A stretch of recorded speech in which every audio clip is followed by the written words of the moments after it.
I'm Louise Blaine. I'm the creative lead here at Blumhouse Games, and I'm joined by the director of Crisol Theatre of Idols, David Tornero.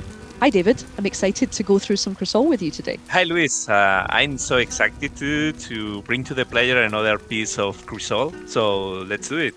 Yeah, let's do it. This will be really exciting because people haven't seen this much gameplay before. So if you take us in. Yeah, we are here. This is an early part of the chapter 1. It's a new biome that is called the Barns. So it's totally different from other environments that the people saw. And this is still early in the game, right? Yeah, it's not the beginning, but it's so early in the game for sure. It's, as I said, in the early part of the chapter 1. What I love about this especially is that what we're seeing just now is a blood memory, because everything in Crisol is about our blood, right, David? We reload with our blood. Gabrielle experiences things through blood. So when you brought these blood memories to life, what did you really want this to do? Not only to use more the blood mechanic, that it's one of the most important things in the game. It's more to bring the player another way to understand the lore of the game without reading too much. I prefer to show them at least or memories or histories from Tormentosa and from Crisol. So this is why we decide to use these blood memories instead of tons of documents that normally anybody read it. And what people also just saw is, as Gabrielle, you absorb the corpses around. So while you've got Plasmarine, which will give you life and will give you ammunition, you're also using the corpses around to kind of fill up your health. Yeah, it's something interesting. It's as you said, Gabriel needs to recover the blood because he used blood as a Seimo. So it's important to him to recover that blood that he lost in combat.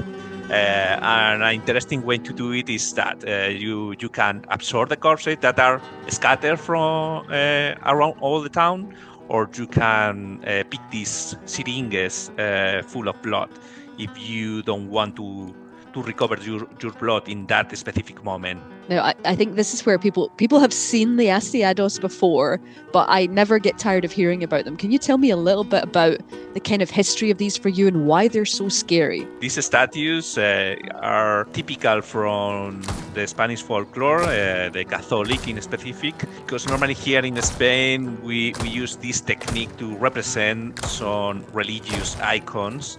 And of course, they are so terrifying, not only in the game, in the real version, are not so pleasant to see it. They are so scary, and this is when I see it. These statues, when I imagine that one as an enemy. So that was the main inspiration for the Astillados. That Astillados means like splinters, because they are made of wood. We have different types of them. They are the main enemy of the game, and we have, as you see, the ones with a crossbow. We have another with forks and with another weapons with different behaviors to try to make it more interesting than having only one type of them. And you say that they're the main enemy, but there are other enemies that I find that I think some of which people have seen. I think people have seen some. Can you maybe tell us a little bit about anything that people might have seen in any of the Crisol trailers? Yeah, we have another enemies, and the main difference between them are the material. As I said before, the Astillados are made of wood, and we have another made of stone. Others are made of stained glass, even another materials like oil painting. We try to give them this specific or difference between them, and of course they have totally different behaviors between them. Some can fly, some are so tanky that can crush you in one hit. So that made the iconography of Crisol with much variety. Yeah. And I think what's cool about especially the Astillados, you're saying that the splinters and wood, is the fact that when people we all love to shoot heads in games, right? We all love to shoot heads, but if you shoot the head off the Astiados, the body just keeps coming, which I think is one of my favorite things. Or if you shoot the legs, then the rest of the body keeps coming. So they are relentless when it comes to attacking you. But I think one thing I also wanted to point out is there's lots of, we're in the barns. It's not quite, yes, there's a way in and a way out, but you really wanted to make sure that there's always lots to find, didn't you? There's always different directions to go. You can always keep finding additional collectibles, right? Yeah, one of the important things for Crisol is to make the world explorable. Like we want to reward that kind of players. If you explore the town, you will find so many secrets, because at the end the town itself, it's like another character. We don't want the environment be so like static or only a beautiful scenographies. We want to make part of the gameplay. So if you explore, you will discover not only the main lore of Tormentosa, you will discover another resources that will make your adventure more easy than if you are like this kind of rasp player that want to finish it so quickly. So we try to encourage the player to explore.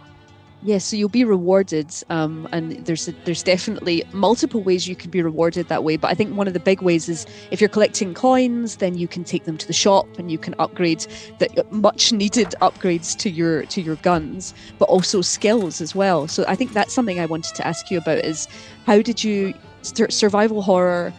You never feel really, really powerful. That's something that we don't always feel in survival horror. So when you were thinking about the skills, how did you plan those out? In that game, you are a little more powerful maybe than other because you have a plenty of weapon and resources, but as your blood is your main resource, even if you are so powerful, you will lose even if you win. So to try to compensate that, you will have these skills that some of them will help you to recover the blood in different ways, not only absorbing corpses. Maybe you will have lifesteal or less damage from the enemies.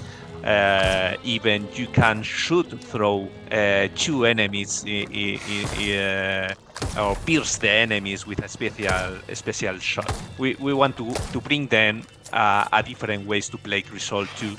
And this is where the skills are so important. But yes, you need to find all these coins and crow relics and all the stuff that you need to exchange for these skills. So it's important to explore, as I said before, if you want to be more powerful in Crisol, because the enemies will be more powerful in each chapter. So you need to scale at the same way. Yeah, I think that's really interesting. I think forcing you into the dark corners of Tormentosa just to make sure that you find everything you can so that you can level yourself up. But if people play the demo, which is available on Steam just now, that's actually the area that we've just entered. So you can actually continue your journey through Crisol if you head to Steam and download the demo just from this exact moment. So thank you so much, David, for taking us through Crisol. Thank you, Luis, and I'm so excited. See you soon. You can play the demo on Steam now, and watch out for Crisol Theatre of Idols on PC, Xbox Series and PS5 in 2026.